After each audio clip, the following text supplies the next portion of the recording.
institution ya governance na ya kuendesha mambo ya siasa ya taifa letu la Kenya. Kwanza kabisa, wacha mimi niwashukuru ninyi nyote. Kila mmoja wetu aliye hapa mulichagia katika uchaguzi ambao ulitupatia ushindi kama chama cha UDA. Mimi nataka niseme asante sana. Narudia tena, kwenu ninyi nyote mlioshiriki kama MCAs candidates, kama wabunge wetu, maseneta, magavana, kila mtu, wale officials wetu wa chama mlio hapa, wote mlichangia katika ushindi wetu. Kwa niaba yangu mimi nataka niwaambie asante sana. Wakenya wengi milioni 7.2 walishiriki katika uchaguzi huu katika upande wetu na kutupatia kura zao. Wengine zaidi walishiriki kuwachagua ninyi kama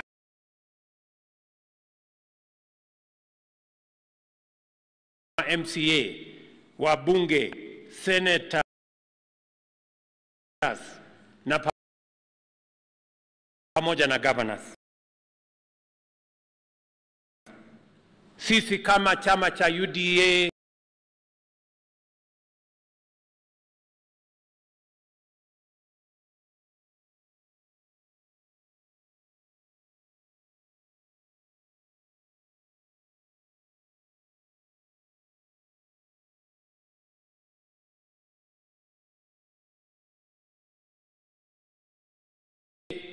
National Governing Council, tunataka tuwashukuru wanachama wetu wote katika mkutano huu wetu wa kwanza.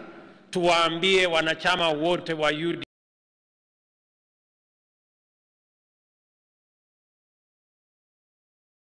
mahali popote walipo, asanteni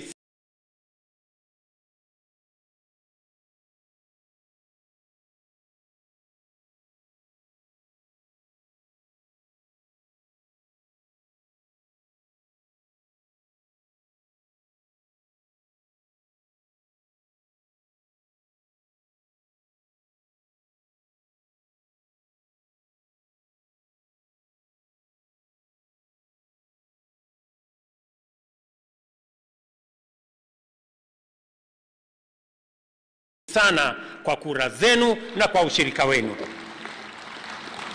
Nataka pia nichukue nafasi hii niwashukuru wale waliokuja wakaungana na sisi, watu kutoka vyama zingine. Kwa niaba yetu tena nataka niwaambie wale wote wa Ford Kenya, wa ANC, wa Chap Chap, wa kutoka chama zingine zote, I will not mention all of them, tuwaambie asante sana kwa tumekuja hapa tuwe na huu mkutano ili mimi niwapatie taarifa ya vile mambo yalivyo. Kwa ile manifesto tulitengeneza, mambo yamefika wapi? Hiyo ni jambo la kwanza. Because I owe it to you to give you an account of where the implementation of our manifesto imefikia. Jambo la pili, tumeitana hapa tuwe na mkutano wa chama, tuweze kupanga chama yetu na tukubaliane vile chama itaenda mbele na vile tutashirikisha Wakenya zaidi katika mambo ya chama yetu ya UDA. Na jambo la tatu, tumekuja hapa kupanga vile kuja tuwe na mkutano kama huu, tuwe na uchaguzi wa chama wa kitaifa, ndio ijulikane nani ako na nafasi gani, na iwe imeamuliwa sio na mimi, sio na Rigiji, sio na wadosi hapa, lakini na wenye chama wenyewe. That is why we are here. Tunaelewana jameni? Tuko hapa mambo matatu. Mimi nitawapatia account ya vile mambo yalivyo katika kuendesha mambo ya manifesto, kwa sababu tumechaguliwa kwa sababu ya manifesto ambayo tuliuzia wa Kenya. Alafu tumekutana hapa kupanga mambo ya chama yetu. Alafu tutakubaliana vile tutakuwa na uchaguzi, wenye chama waamue uongozi wa chama. 3 things. Na nasema hivyo kwa sababu katika ukumbi huu ndio nilitangazwa nikawa rais wa Jamhuri ya Kenya. Na katika ule uchaguzi ambayo tumewaambia Wakenya shukrani nyingi, na tumekubaliana ya kwamba tutasonga mbele tukiwa pamoja. Katika huo uchaguzi ulikuwa na uchaguzi wa maana sana, na ulikuwa na uchaguzi wa kipekee, aina ya kipekee katika taifa letu la Kenya, kwa sababu ilikuwa ni uchaguzi wa Kenya walizungumza in an equivocal manner. The people of Kenya spoke in the last election, and they said they wanted an election that is free of ethnicity. The people of Kenya, secondly, said they wanted an election that is free of violence. And number three, they said they wanted an election that is determined by the people in a democratic manner. Haya ndio mambo matatu ambayo yalitokea ama yalidhihirika kwa uchaguzi uliofanyika. Jambo la kwanza, wananchi wenyewe waliamua ya kwamba hawataki tena siasa ya Kenya iwe ni siasa inaendeshwa kwa misingi ya ukabila. Ndio sababu mimi nilichaguliwa na watu wa jamii zote katika taifa letu la Kenya. Watu walionipigia kura wa jamii zingine wanazidi wale walionipigia kura wa kutoka jamii yangu. Hiyo ndio statement ya watu wa Kenya. Na Wakenya walisema wamechoka na siasa ya ukabila, wanataka siasa ya sera. Na ndio walichagua kwa sababu ya sera yetu, sio kwa sababu ya kabila ambazo tunatoka. Mnajua wale tulikuwa tunashindana na wao wakati huo walikuwa wanatuambia ya kwamba hatuwezi kushinda kwa sababu jamii hii na jamii hii na jamii ile itaungana. Lakini Wakenya waliungana na wakashinda ukabila. Jambo la pili, Wakenya waliamua ya kwamba tutakuwa na uchaguzi wa amani. Na ndio sababu hiyo, hata mbali na yale mambo yaliyotokea katika ukumbi huu, fujo ililetwa hapa, kisirani ililetwa hapa, lakini Wakenya na IEBC walisimama mahali ya ukweli na uchaguzi ukatangazwa, ukawa ni wa huru na haki. Pale IEBC walituweka mahali pazuri sana, kwa sababu for the first time we had a public portal where any Kenyan could follow the elections from the comfort of their homes. It was not possible to change the results of that election. Na jambo la tatu, Wakenya waliamua wao ndio kusema. Tuliambiwa ya kwamba kuna kitu inaitwa system, tukaambiwa kuna ingine inaitwa deep state. Si tuliambiwa hiyo maneno yote? Lakini Wakenya ni nani? Si Wakenya ndio walikuwa wakusema? Tulishinda deep state, tukashinda system, tukashinda ile ingine sijui nini, at machinery, hiyo yote. So katika hiyo uchaguzi, the people of Kenya spoke loudly that it is them who decide the leadership of their country. It is not the system, it is not the deep state. Ni kweli ama si kweli? Na ndio tumesimama katika ukumbi huu leo ili Wakenya wajue ya kwamba yale mambo walituambia tulisikia.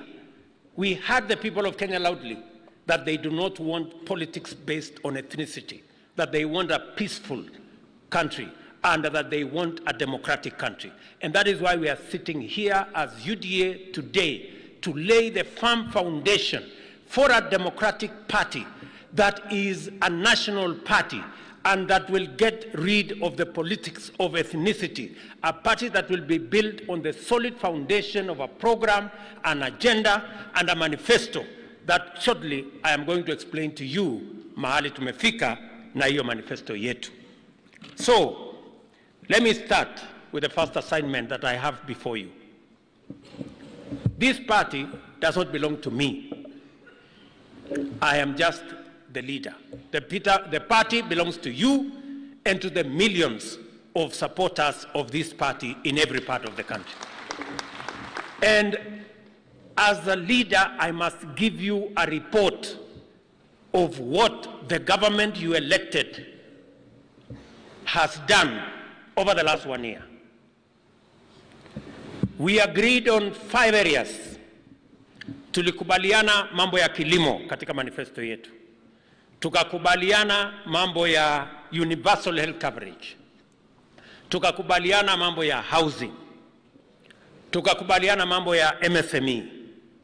Tukakubaliana mambo ya digital super highway. Haya ndio mambo matano ambayo yana underpin ile manifesto yetu ambayo tulichaguliwa na Wakenya, tuliwauzia Wakenya. Katika mambo ya kilimo, hapo ndio matatizo ya gharama ya maisha yalipo. Na mnakumbuka wakati tulikuja mashinani, tulikubaliana na nyinyi ya kwamba tutabadilisha msingi wa kilimo ili tuhakikishe ya kwamba tunawasaidia wakulima watuzalishie chakula ya kutosha, ndio tupunguze gharama ya chakula, tukipunguza gharama ya maisha. Ni kweli ama si kweli? Na ndio sababu hiyo katika nafasi yetu ya kwanza ndio tumeenda pale tukasema njia ya kwanza ya kuhakikisha kwamba tunapunguza gharama ya maisha ni kuenda kutafuta namna ya kumsaidia mkulima azalishe chakula zaidi. Na ndio sababu tumepunguza gharama ya mbolea, tunashughulikia gharama ya mbegu. Sasa hivi tukiongea, mbali na kupunguza gharama ya mbolea kutoka 7,000 mpaka 2,500, saa hizi tunashughulikia gharama ya mbegu zingine, cotton seed, sunflower and others, so that we can begin the journey to reduce the cost of living, because it is the pragmatic way kupunguza gharama ya maisha. Sehemu ingine tumekubaliana katika budget, tumepitisha ya kwamba tutakuwa tunaagiza yellow maize duty free, na tumekubaliana na wizara ya kwamba tunataka kupunguza gharama ya chakula ya mifugo yetu. Vile vile gharama ya mifugo ya nyama, gharama ya chakula ya ng'ombe ya maziwa, gharama ya mifugo yale mengine ikiwemo kuku na zile zingine.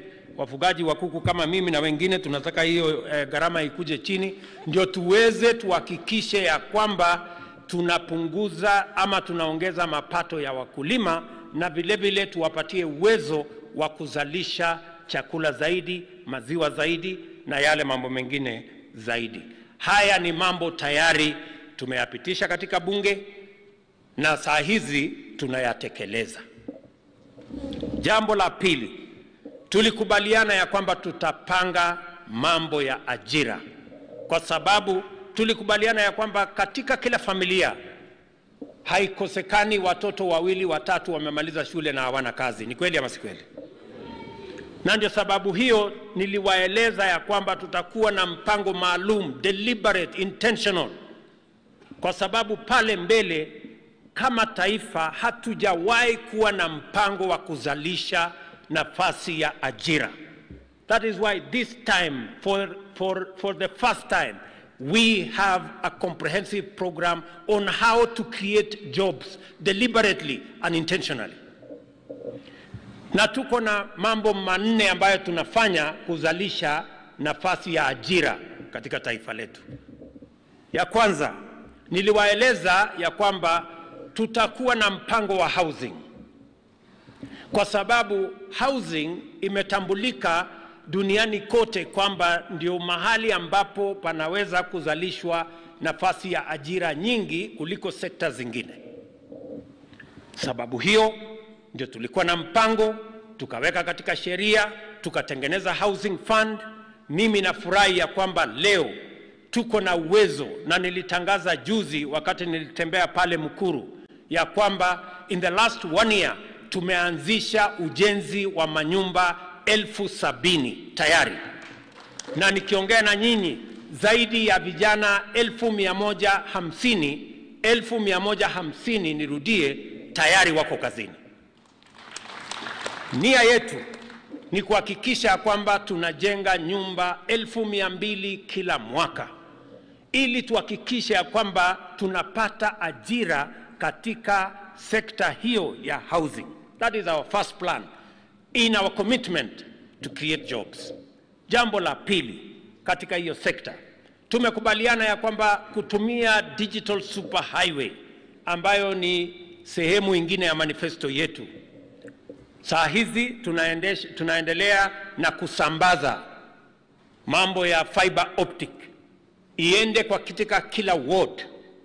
Hawa wabunge wetu tayari tumekubaliana na wao vile tutakuwa na digital hub ama ICT hub katika kila ward, na mimi najua MCAs wako hapa. Nataka kila MCA ajue mpango ya serikali ya UDA ya Kenya Kwanza ni kuhakikisha ya kwamba kila ward kutakuwa na ICT hub. Nataka wewe MCA uanze kujipanga na mbunge wako. Tayari tunasambaza kompyuta 22,000 tayari katika kila TVET, every institution ya TVET. Tunaweka kompyuta katika kila TVET. Mimi nimekuwa katika sehemu mbalimbali, Waziri Owalo na watu wake wanatembea kila mahali, na tunataka tukubaliane, na hiyo ni mpango ya mwaka huu.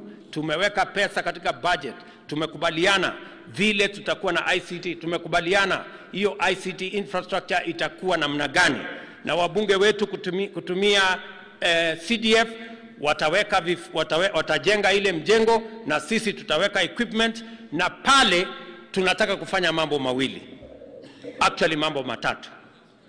Namba ya kwanza, tunataka tuhakikishe kwamba vijana wetu in every ward, vijana 300, vijana 400, vijana 500 wanapata mafundisho ya kutumia kompyuta. Jambo la pili, pale katika ward pia tupange vile nafasi ya ajira inaitwa remote jobs, inaitwa digital jobs, ambayo tayari tumekubaliana na kampuni nyingi za kimataifa. Mimi nilikuwa Marekani, nikawa Silicon Valley, tukakubaliana na watu wa Amazon, tukakubaliana na watu wa Intel, tukakubaliana na watu wa Google ambayo niliwatembelea, ya kwamba tutapata nafasi ya ajira ya vijana wetu watakaofanya kazi wakiwa nyumbani pale katika ward, mahali inaitwa ama kazi inayoitwa digital jobs. Because we must be deliberate, we must be intentional about creating job opportunities for the young people of our nation. Na jambo la pili, tunataka kutumia hiyo fiber optic na ICT wards kupanga mambo ya kuhakikisha kwamba e-commerce, biashara katika mtandao, inasonga mbele.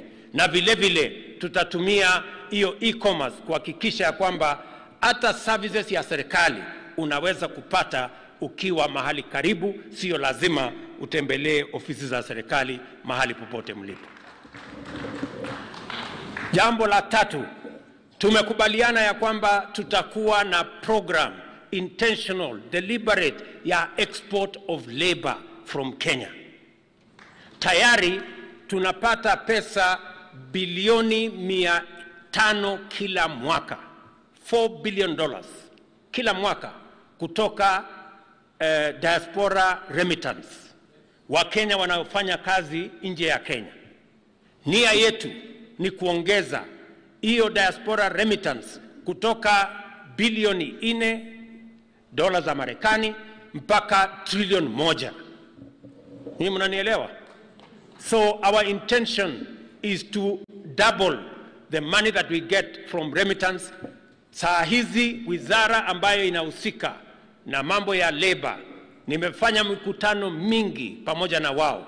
Tumekubaliana na serikali ya Marekani, tumekubaliana na serikali ya Ujerumani, rais wa Ujerumani alikuwa hapa. Tumekubaliana na rais wa Canada, nilikutana na yeye hata juzi, na tumekubaliana tuwe na bilateral labor agreement. Tumekubaliana na serikali ya UAE, tunakubaliana naenda serikali kule Saudi, kwa sababu wanahitaji wafanyikazi. Saudi peke yake wanahitaji wafanyikazi 500,000 kutoka Kenya pale Saudi Arabia, na sio wafanyikazi wale domestic workers. Tumekubaliana wa Kenya wako na skills ya kutosha. Saa hizi zile bilateral agreements zote tuna sign ili tutafute ajira za wa Kenya, sio ya domestic workers peke yake.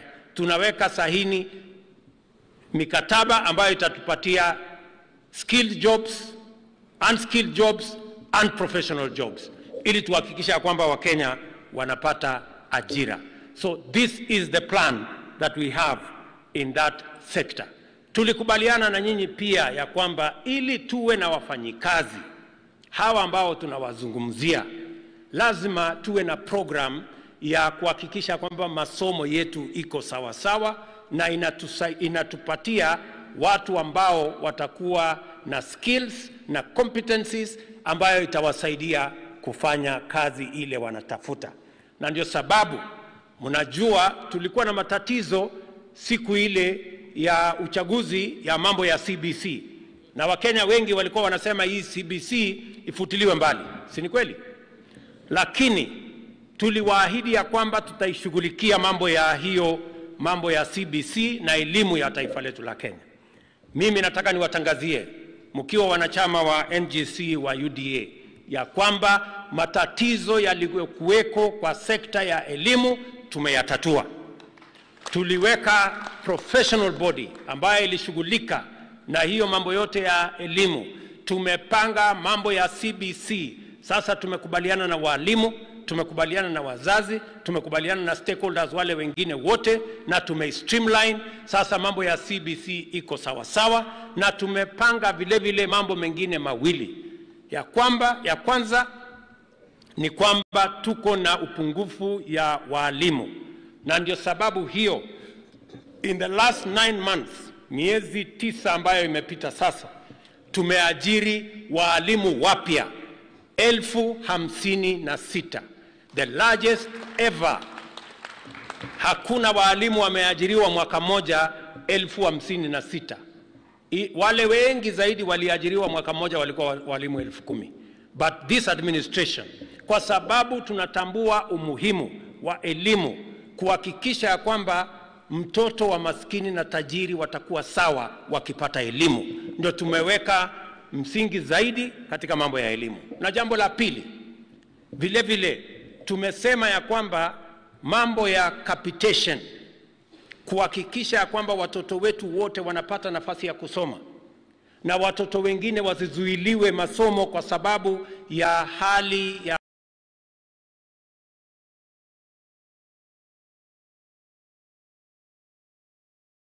fedha ya jamii zao ama wazazi wao.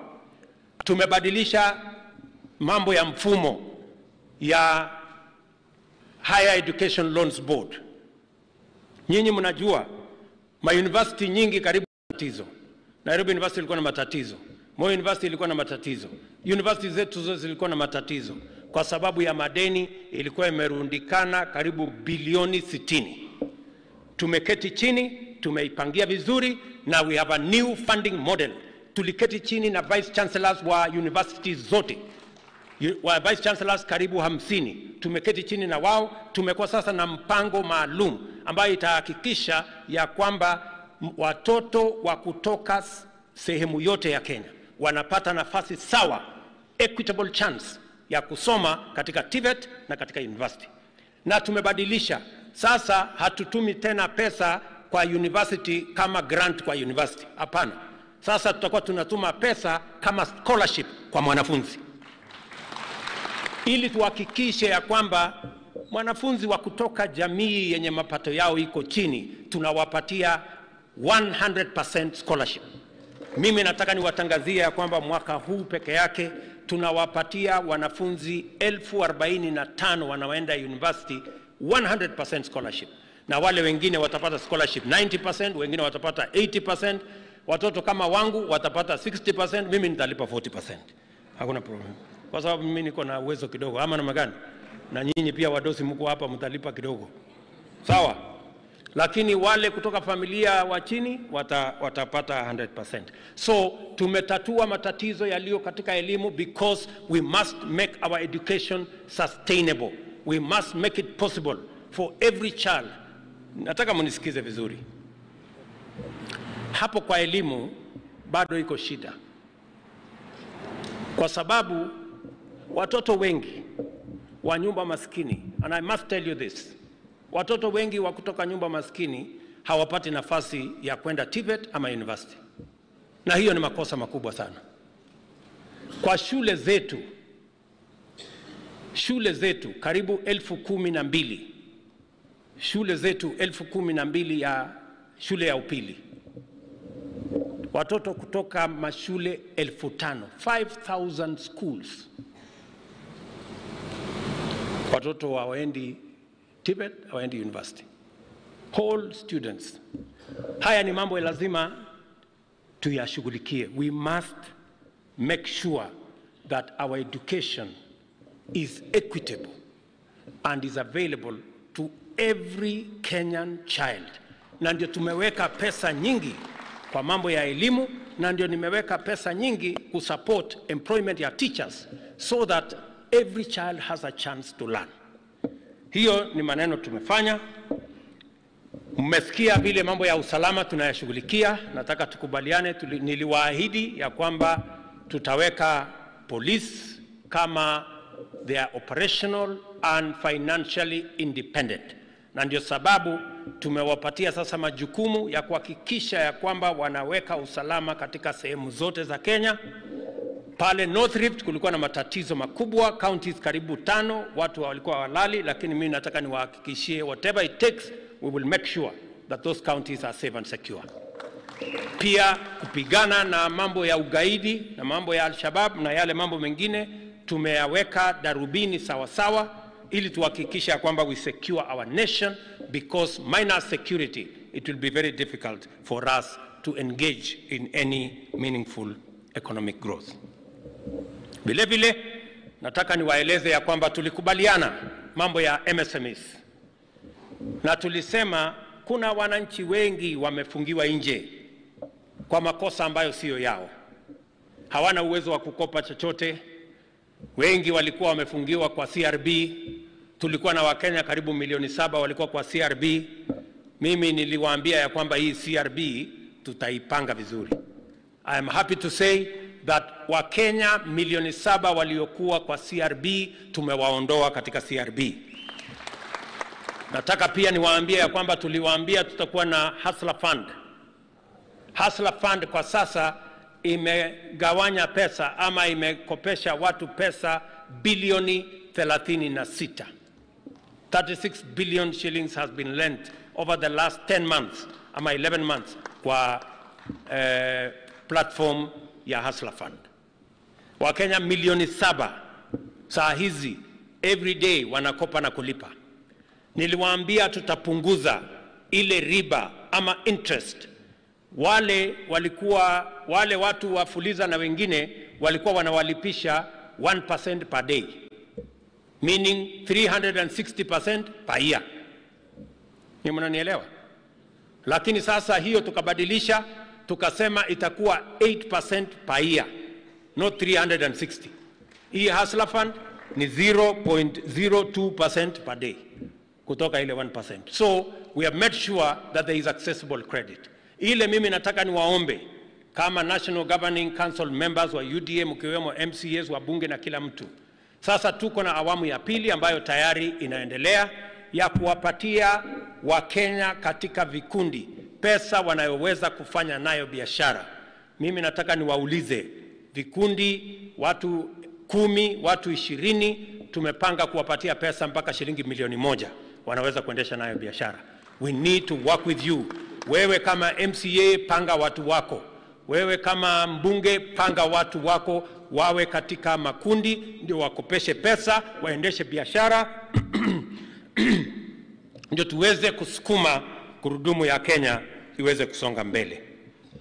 Vile vile tulikubaliana maneno ya housing, nimewaambia maneno ya digital super highway, nimewaambia what we are doing in the digital super highway, na pia tulikubaliana ya kwamba tunataka kuweka hotspots mahali mtandao inaweza kupatikana for free. 25,000 hotspots in Kenya. Kila soko, kila shopping center tuweke, na tumekubaliana na wizara ya kwamba that is a program of the next 3 years. By the end of this year, kwa sababu tunaanzisha, tumewawekea target ya sehemu 2,000. Mumeona watu wa ICT, nilikuwa Embu kwa mfano. Pale sokoni, wamama walikuwa wananiambia ya kwamba tayari mtandao iko pale sokoni. Na tutaendelea katika masoko mengine yote, na tuhakikisha kwamba we have ICT infrastructure. Itasaidia kina mama wetu waweze kufanya biashara, vijana wetu waweze kufanya biashara, na niliwaambia tafadhali mkipata free internet tutumie kwa biashara, sio kutafuta date. Date inaweza kungoja siku nyingine. Tumekubaliana jameni? So tuendelee namna hiyo.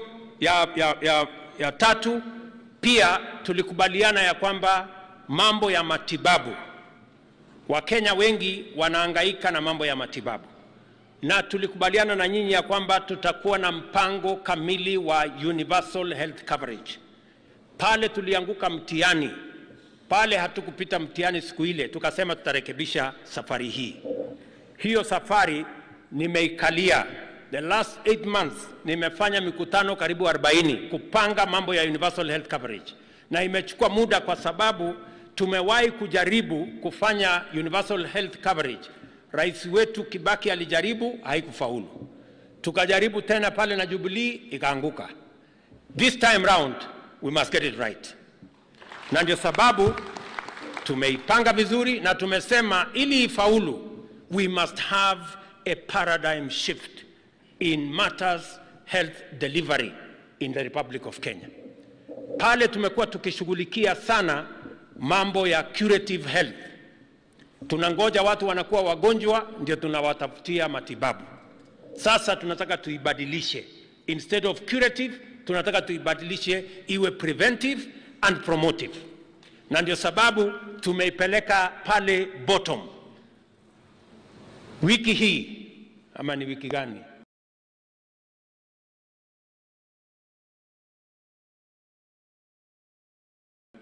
Wiki hii Jumatatu ndio nililaunch phase 1 ya mambo ya universal health coverage.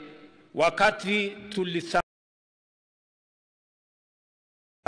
ama tulikuwa na governors hapa, tumenunua equipment ya kusaidia community health promoters, wale mnawajua.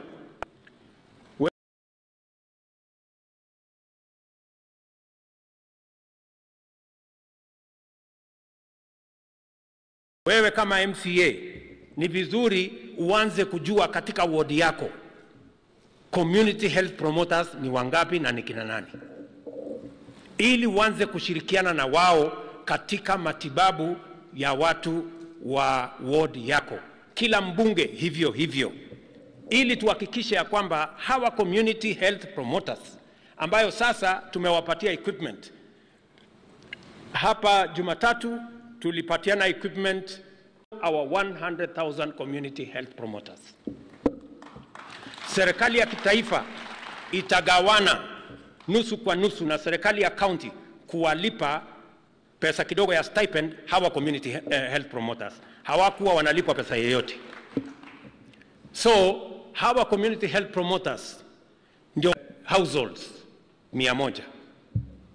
Hako na kifaa ya kupima sukari, hako na kifaa ya kupima pressure, hako na kujua mambo ya homa, hako na nini, na hako na madawa kidogo. Mtu akikuta mtu wako kwa crisis, anaweza kumfanyia first aid, hako na first aid kit na nini na nini. Tuhakikishe ya kwamba tunaanza kuzuia magonjwa pale mashinani, na vile vile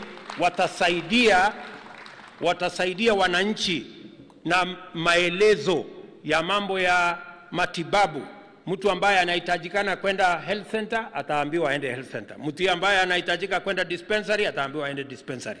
Na tutakubaliana vile tutaendelea pamoja, na nita launch the balance of the program on the 20th of next month, ndio sasa pale siku ya mashujaa yetu ya mwaka huu tumeilinganisha na mambo ya universal health coverage. Na mimi nataka niwashukuru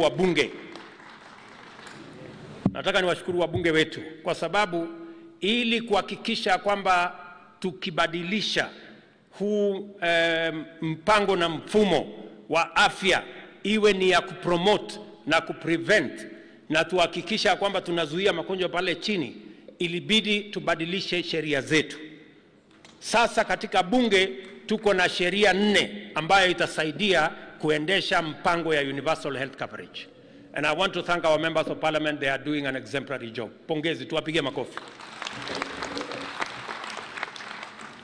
Wanashughulika na hiyo kazi.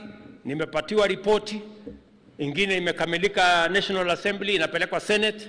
Zile zilikuwa Senate zitakamilika ziletwe National Assembly, na mimi nataka niweke sahihi hizo sheria zote kabla ya tarehe 20, ndio to roll out universal health coverage on 20th on a firm legislative footing that is backed by the law of the Republic of Kenya, because it is time. Watu wengi wanapoteza mali yao, wanauza ng'ombe, wanauza mali, wanauza plot zao, wanauza ng'ombe zao kugharamia watu ambao wanaenda hospitali. Tunataka kukomesha hiyo maneno.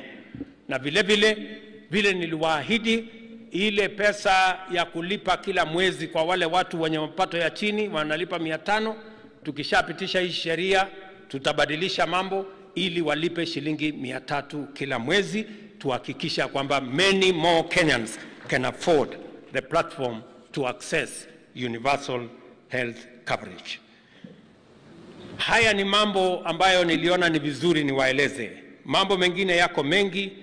Tuko na mambo ya port ya Mombasa. Mimi niliwaambia watu wa kutoka Mombasa ya kwamba mambo ya privatization ya port ya Mombasa haitafanyika when we are in government. Niliwaambia kwanza ya kwamba nikifika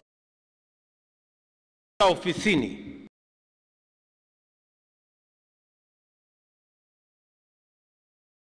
ile maneno ya kuleta CFS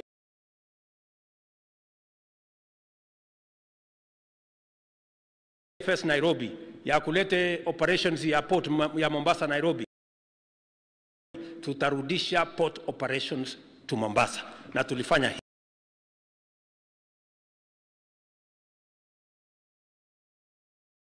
hivyo on my day 1. Ile kitu mimi nataka niwahakikishie ni kwamba ile port sasa tunataka tuipanue vizuri na tuweke nafasi kubwa zaidi ya kuzalisha ajira na kuzalisha mali, kwa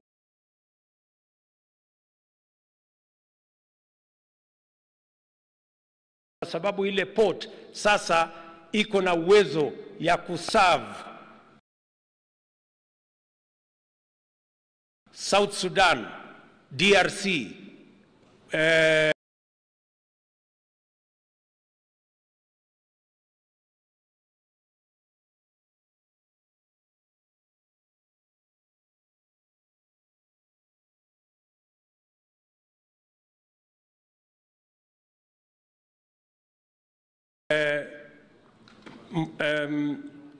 Rwanda pamoja na Burundi, hata pamoja na ndugu zetu wa Uganda hapa, na tunataka tuipanue kwa njia inayofaa.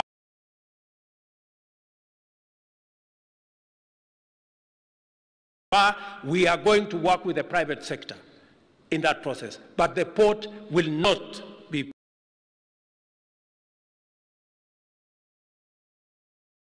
privatized. I want everybody to understand that. The port will not be privatized.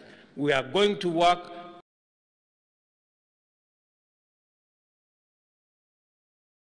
on a concession process that is going to make sure that we protect the interests of Kenya, we protect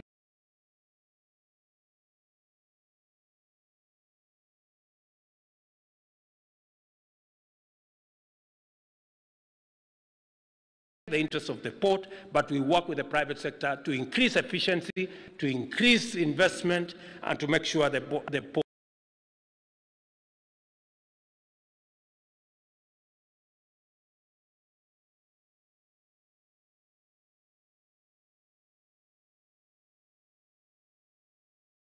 serves more people, creates more jobs, and becomes much more efficient and becomes much more broader and bigger.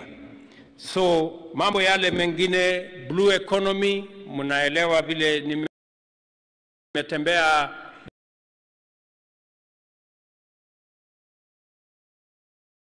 the whole of Coast Province kwa mambo ya blue economy, the whole of kule Nyanza, nilikuwa Busia juzi kwa mambo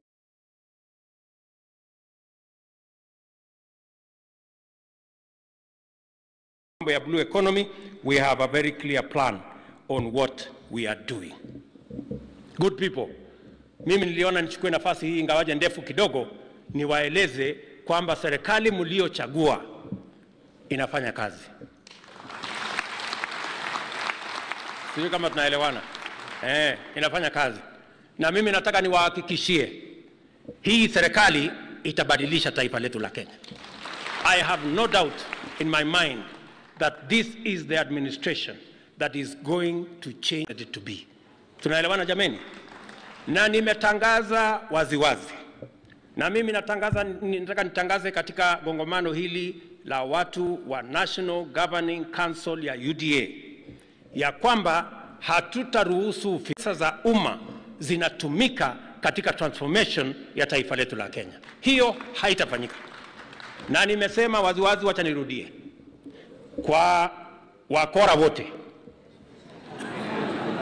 na wezi na wale wa ufisadi waende jela. Na ya tatu, mambo kuisha. Tunakubaliana hapo? Tunakubaliana hapo? Bas. Ya pili, niliwaambia the reason why we are having this meeting of the manifesto upon which we were elected as an administration. Number 2 ni kujipanga sisi kama wana UDA. Hapa tumekutana leo kama wabunge, senators, governors, naibu wa rais, mimi. Nataka tubadilishe mawazo yetu kutoka pale watu walikuwa wanatuambia ati chama ni matatu ya kupeleka mtu kutoka hapa kwenda pale. No. Nataka pia tuwe ni chama ambayo tutadhihirisha katika taifa letu la Kenya ya kwamba mtu anaweza kuchaguliwa kwa sababu ya.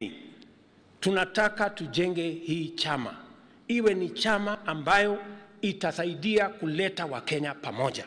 Tunataka mwanachama wa UDA akiwa Garissa, akiwa Homa Bay, akiwa Vanga, akiwa Nyeri, akiwa Rift Valley ajue ya kwamba hii ni chama yake. Hapo ndio tunataka. And persuade you, mkubali tujenge hii chama pamoja. Sijui kama wana UDA mnakubali tujenge chama ya kitaifa jameni. Tunakubaliana? Tujenge chama ya kitaifa na iwe ni chama wazi. Ya pili, iwe ni chama wazi. Mahali kila mtu ako na nafasi ya kusema. Mahali kila mtu ako na nafasi ya kutoa maoni. Mahali kuna nafasi ya kuchangia katika mawazo ya vile tunaenda mbele kama taifa, vile tunatekeleza wajibu wetu. Na mimi nataka niwaulize jameni, kama kuna mambo hayaendi vizuri, ni jukumu letu sisi kama wanachama wa UDA kuyarekebisha. Usingoje mtu atoke mahali fulani akuja arekebishe na wewe uko pale.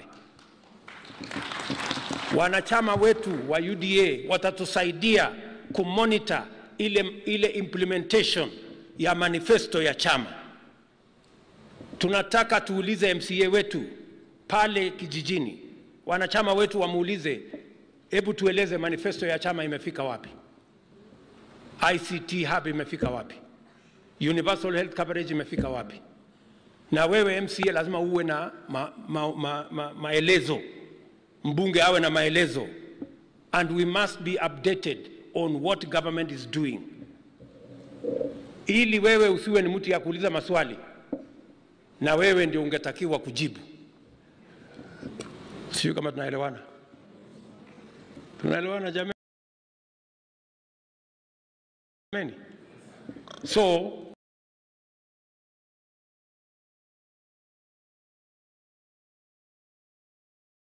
tafadhali nyinyi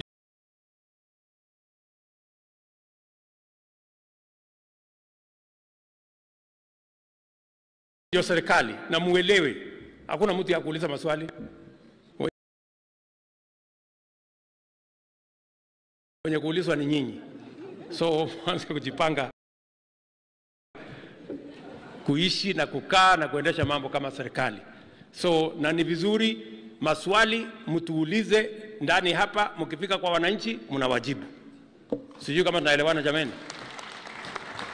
Jambo la tatu, chama inajengwa na structures na mkutano, na ndio sababu sisi wote inafaa kila mtu afuate. Ama namna gani? Yes. Huwezi kuwa ati mtu wewe unajifanya hapa wewe ni mtu ya chama na siku ya kutoa pesa unahepa unaanza kizungu, ilienda ikarudi, hapana, nini? Hapana. No. Sio kama tunaelewana. Kila sehemu mujipange. I am looking forward to members of the party in every county. Wanafanya harambee yao, wananunua plot, wanajenga ofisi ya chama. Na tutakuja kusaidiana na nyinyi so that we build a solid foundation. Ndio tufukuze kabisa ukabila kutoka siasa ya taifa letu la Kenya. That is what we must do. Tumeelewana jameni? Na jambo la 4, pia tunataka idhini yenu ya kwamba tunaweza, kuna wale tulishirikiana na wao katika uchaguzi huu kama Kenya Kwanza. Tunahitaji idhini yenu, tuzungumze na wao, tukubaliane vile tutaenda mbele. Kuna wale wataamua kujiunga na sisi. Kuna wale wengine wataamua vile tutashirikiana na wao. Hatuwezi kuwa madikteta tuwaambie lazima mfanye hivi, hapana. Na nimesikia watu wengine wetu hapa wanasema lazima wafanye hii, lazima, hapana. Lazima, hapana. Unasema tu ni vizuri. Ni vizuri kama wangeungana na sisi, si ndio? Lakini hatuwezi kusema lazima. Lakini tunataka idhini yenu, tuzungumze na wao ili tuwashawishi wale watakuja kuungana na sisi, waje tuungane, tuwe ni chama kikubwa cha kitaifa pamoja. Si ndio? Wale wengine ambao wako na maneno tutaona vile tutashirikiana na wao. Si namna hiyo? So nataka tukubaliane hivyo ndio tuweze kwenda mbele pamoja. Ya mwisho, my third assignment katika hii mkutano ni tukubaliane mambo ya uchaguzi wa chama. Mimi naona hapo ndio mmenyamaza. Hapo kwa uchaguzi. Hapo kwa uchaguzi, my friends, tunaelewana?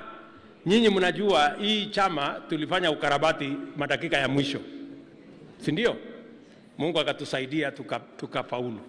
Sasa sisi wote hapa, hata mimi kama party leader, hakuna mtu amenichagua. Si ndio? Mimi niko tu hapa. Kirigiji yako area tu hivi. Hawa watu wote, hata hii Malala, sijui research, hata sasa anasema asante sana nimepatiwa nafasi, lakini wenye chama hawajasema, sasa watakuja kusema. Si ndio? Lazima tukubali, my friends. Hii chama iko na wenyewe. Na wenyewe lazima waseme. Tunaelewana? So nasikia watu wengi wanasema sijui maybe this is not the right time, maybe tungengojea, maybe tungepanga siku nyingine. Hapana, this is the time. Hatuwezi kufanya uchaguzi ya chama kama uchaguzi inakaribia ile ya national, sita tukoroga. Sasa heri saa hii kama kiumane saa hii ndio tujue vile ya kujipanga. Ama namna gani? Yes. Wacha wenye chama waseme maneno. Na kila mtu hapa ujipange. Hakuna mtu atapatiwa kiti kwa sahani. Kila mtu ataenda kujipanga. Na usiseme Ruto ni rafiki yangu ama Rigiji ni rafiki yangu, hapana. Tafuta urafiki na wanachama huko nyumbani. Kila mtu. Hata mimi nitafuata hawa huko nyumbani. Sijui kama tunaelewana. So for us to build a strong party, we must include and we must involve and the people, the membership of this party. Si mmesikia tuko na wanachama milioni 7? Ama ulisema ngapi wewe SG? 7.2 million members wa hii chama lazima wapige kura kuanza pale kwa kijiji. Pale kwa polling station tunataka officials wa chama. Pale kwa ward tutakuwa na officials wa chama. Pale kwa constituency tutakuwa na officials wa chama. Pale kwa county tutakuwa na officials wa chama, alafu tutakutana hapa, tutafanya national elections, ndio chama iwe katika msingi thabiti ya endorsement na participation ya wanachama wote wa UDA. Tunakubaliana tufanye uchaguzi ama mnasema tungoje? Tufanye uchaguzi? Bas. Mwisho niliwaahidi MCS nitawaona. So mimi nitawaona. Unipatie kama wiki moja ama wiki mbili nitawaita. Si ndio? Na tutakuja tuongee maneno yenu ya chama na vile tutafanyia kazi wananchi. Si namna hiyo? So tayari tumekubaliana tayari ya kwamba maneno mawili tayari tumekubaliana. Jambo la kwanza ni kwamba tunataka county assemblies yawe na financial independence.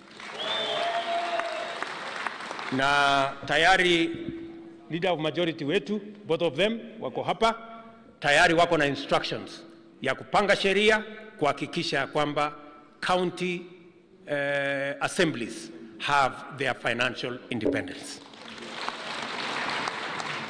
Tumekubaliana? Jambo la pili ambaye mimi nataka nyinyi mkija kuniona mnieleze. Pia tunataka tuhakikisha kwamba MCS tuwe na mpango ya pension ya MCS. Ili mtu vile tuko na pension ya wabunge pia tuwe na pension ya MCS.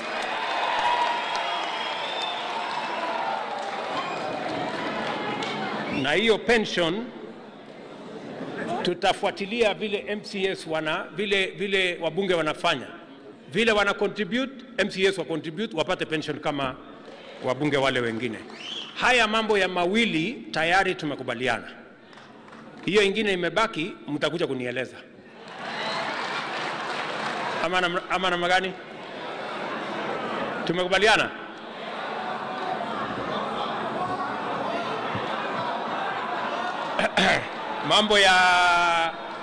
Mambo hiyo ingine mtakuja tuseme. Tusitangaze hapa mambo mingi. Si ndio? So as part of the resolution, ningependa kupendekeza ya kwamba as part of the resolution of this NGC ni kusema ya kwamba we support the process ya independence ya county assemblies na vile vile mambo ya pension ya MCS. So nafikiri sitaki kusema kuzidi hapo. Nimefurahi sana kwa ninyi kukuja tuwe na mkutano huu. Sasa kila mtu tuende tujipange ili tuweze kuwa na chama dhabiti mashinani, na uchaguzi tutatangaziwa. Tumesema uchaguzi inaanza tarehe 9 mwezi wa 12. So mko na time. Mtaanza kujipanga? Mimi naona watu wameanza kujipanga sasa hii. Sio kesho, uchaguzi si kesho. Ni December. Ojeni kidogo. Naona watu wameanza kujipanga hapa tayari. So tuendelee namna hiyo. Wacha nimalizie hapo na niseme tena kwa wanachama wote wa UDA. Harambee! Harambee! Harambee!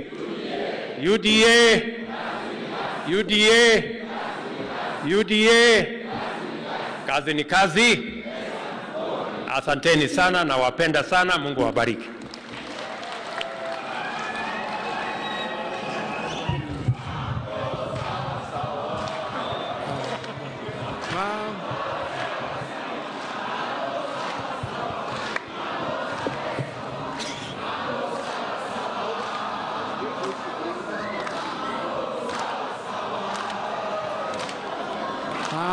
mambo sawa sawa. Mambo sawa sawa, mambo sawa sawa, mambo sawa sawa. Wapi makofi ya party leader wetu? Asante sana. Asante sana sana kiongozi wa chama chetu, umetuelekeza vizuri na umetueleza vizuri kabisa. Rais, niruhusu tu nitambue wale wafanyakazi wa chama tawala cha UDA. Tuko na wafanyakazi 145 wako hapa wakiongozwa na madirectors wao. Wamekaa hapa, wasimame tu wananchi waone, wengine wako kule nje. Directors wetu tunawashukuru kwa kazi mzuri, wakiongozwa na executive director wetu Bwana Nicodemus Bore na deputy executive director Bwana Brian Mbugua. Hey, Higgins.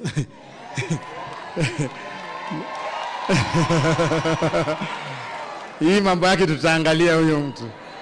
Bas, rais na kiongozi wa chama chetu, yale mapendekezo ambayo umepeana leo na yale makubaliano ambayo umepeana leo ya kufanya uchaguzi, ni vizuri wanachama wajue kwamba uchaguzi unaweza fanywa tukiwa na mabadiliko kidogo katika katiba yetu ya chama cha UDA. Ningependa kuchukua fursa hii, kiongozi wa chama chetu, kumwalika vice chairperson wetu atuelekeze na tuambie ni vipengele gani katika katiba yetu tunaenda kubadilisha ndio tuweze kuwa na elections mzuri tarehe 9 mwezi wa 12. Karibu Mheshimiwa Omar Hassan.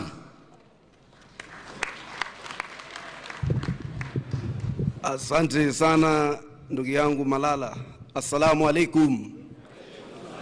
Kwa ndugu zetu, ndugu zangu wa Kristo, Bwana Yesu asifiwe. UDA party leader, deputy party leader, chairman, secretary general, watu wa NGC, MCS. Hii ni katiba ya chama. Ile ya ward fund mtaleta kwa ile mazungumzo. Hapa leo malengo ya hii katiba ni baada ya kikao cha National Steering Committee ambacho kiliongozwa na party leader His Excellency William Samoei Ruto, ambapo chama kimeamua kwamba kina mama waongezewe shares yao ndani ya chama katika uongozi wa chama.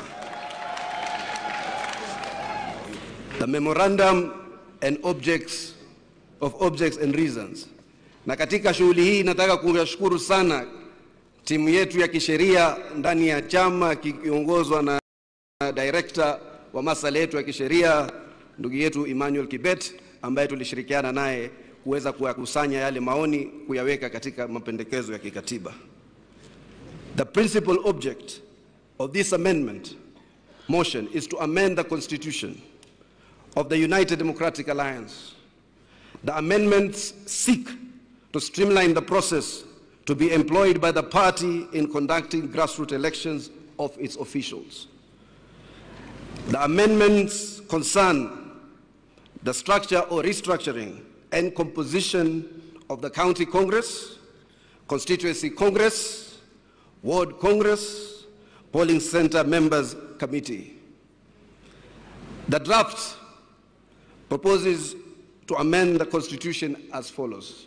Sasa msikize vizuri. Number 1, tumesema wabile deputy governors wetu wanachaguliwa na magavana, na kuna wengine huko mbeleni labda huenda wakachaguliwa katika miungano, akawa ni governor wa kutoka chama nyingine katika muungano na deputy akawa kutoka UDA. So tumesema tuwahusishe katika masala ya chama. Kwa hivyo tumepropose to amend Article 5 by adding deputy governors to the governors caucus. This will ensure the inclusion of all elected leaders to the various organs of the party. Ya pili, the motion, wale ambao wanajua katiba, ama wameisoma, proposes to amend Article 16 on the composition of the county congress. Na hiyo ndio kile kipenge ambacho kitasimamia masuala ya county, by specifying in Article 16(2 the elected leaders who shall form part of the county congress, wale viongozi waliochaguliwa ambao wanakuja moja kwa moja bila ya kutoka huko chini kwa vile tayari wamechaguliwa. The motion further proposes amendment to Article 16(3. Sikizeni hiyo sasa mambo ya shares. By introducing a mandatory threshold for gender representation that will ensure gender parity in the elections. The amendment requires that a candidate who garners the most votes becomes the chairperson, and the next candidate of the opposite gender with the highest votes shall automatically deputize the chairperson. Kura ya umwenyekiti ni moja peke yake. Wewe ukijiandikisha kuwa mwenyekiti, pia unajiandikisha kwamba utakuwa naibu ya mwenyekiti. Kwa hivyo ukienda hapo, nyote mnaomba kura ya mwenyekiti, sio? Yule atakayeshinda kama ni mama, yeye ndo atakuwa mwenyekiti. Na tutatafuta yule mzee ama kijana ama mwanaume. Na yule ambaye atakuwa huko hata kama ni namba 20, huyo ndo atakuwa deputy chair. And the reverse will also apply. Kama wewe umeshinda ni mwanaume, yule mama hata kama ni namba 20, yeye pia atakuwa deputy chair. Kwa hivyo hiyo ni kura moja. It's not running mate. Kila mtu anajitetea, atakayeshinda atapata. Alafu opposite gender. Opposite gender, unajua mimi ni mtu wa human rights. Sisi tutatambua gender mbili peke yake. Mama na wazee. Hakuna hiyo transsexual, heterosexual, transgender. Hiyo hapa Aaron Cheriota ameniambia chama ya UDA ni ya kuinua mama peke yake, hatuinui kitu nyingine.